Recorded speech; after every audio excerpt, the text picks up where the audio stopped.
Good afternoon. 22 people die every day waiting for an organ. More than 115,000 people are on the organ donation transplant waiting list in the U.S. 3,000 of them are from Michigan alone.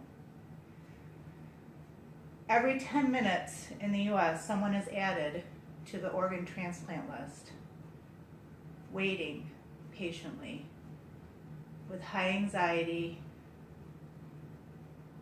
wondering how they're going to take care of their loved ones, wondering how their child is going to be taken care of or if they're going to survive the next day.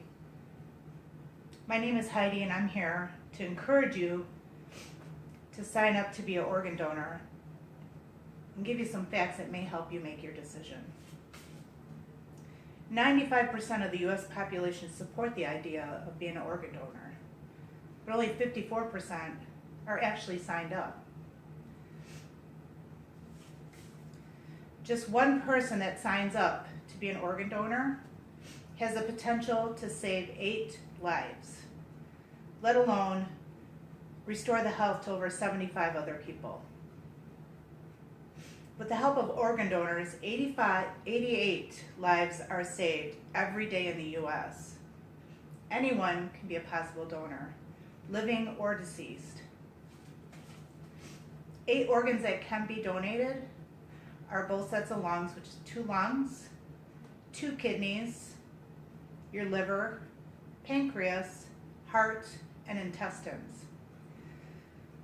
Other things that can help make lives better are the skin, corneas, bone, and tendons. Who can they help? Well, with corneas, you can help somebody see. Somebody that can't hardly see or is legally blind, cornea transplant can help them see the sky, the ocean, the birds, and their family members. Skin helps burn victims. Burn victims don't have the protective layer of skin that we have to help fight against infection or fluid loss. So they use skin to help these people heal, to decrease their rate of dying from having a burn. Bones and tendons help people like veterans or people that lose arms, legs, to get mobility back. I read a story once about a veteran that had to have his arms and legs amputated after being in the war.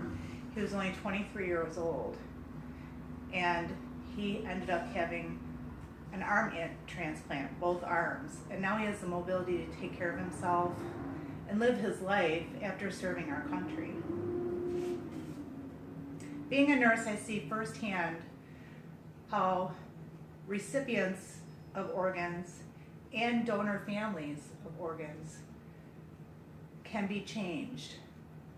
Recipients have a new lease on life. I deal a lot with kidney transplants. So these people have been on dialysis for, could be months or years.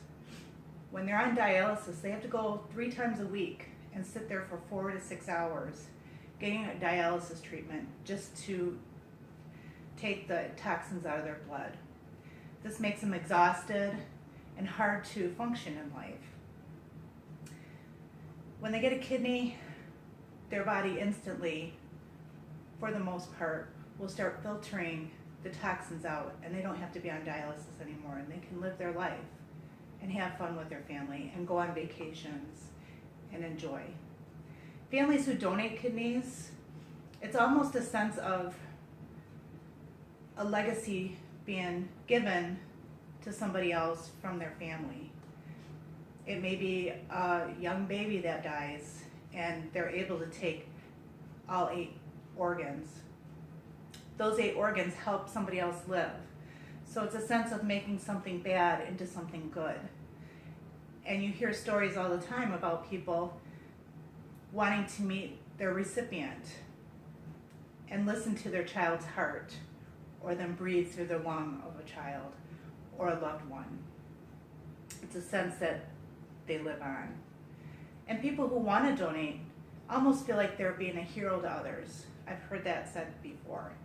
Or that they want to make a difference in the world. It's something that helps everybody in the long run. Some people say they're making money off of organs. That's not true. We hear a lot of different things in media, and really anything you look up you can find if you look hard enough. When you're on the donor list, they won't let you die if you're in a terrible accident or if your loved one gets really sick and can't be revived. They look at if you have brain death, which there's a protocol called brain death protocol, to see if there's any brain activity at all. If they deem that you cannot be alive or survive without living on machines, they will come to you and ask you if you want your family member to be a donor. As a donor, they'll see what systems and what organs are viable and able to transplant to other people. And then they'll do lots of blood tests and keep the person alive at the optimal level until they can get the recipient into a hospital that's nearby and perform the transplant. If you say you don't want to donate because of your religion, most of the religion in U.S. support organ donation. For example, Catholics believe it's out of charity and love to donate. The Islam faith believe it's an achievement and aims of Sharia, and that is to give to promote cooperation, compassion, and selflessness. Judaism says it doesn't show disrespect to the deceased at all, and it's a commanded obligation. Ways to sign up to be a donor, there's multiple ways to sign up. You can go on giftoflifemichigan.org and sign up online. Also organdonor.gov. Or when you renew your license, all you have to do is check the box to say that you're going to be a donor, and you'll get a little sticker on your license, and they'll put you in the transplant donor registry. You can also tell your family and your friends, anyone that's close to you, that you wish to be a donor if something were to happen to you. You can also donate while you're living. There's different ways to do, you can donate a kidney transplant, you can donate a part of your liver, which they just take a piece and transplant to the person, which will regenerate and grow. You can also be a bone marrow donor. That's a simple test to do. You can go to bone marrow online, and they'll send you out a kit, and it's just like a little Q-tip looking swab that you swab the inside of your cheek, put it in the test tube, and mail it back in, and they'll put you on the bone marrow transplant list. If you are called as a match, they aspirate some bone marrow out of your hip and give it to a person in need. Many of these people are little children that have leukemia that need bone marrow.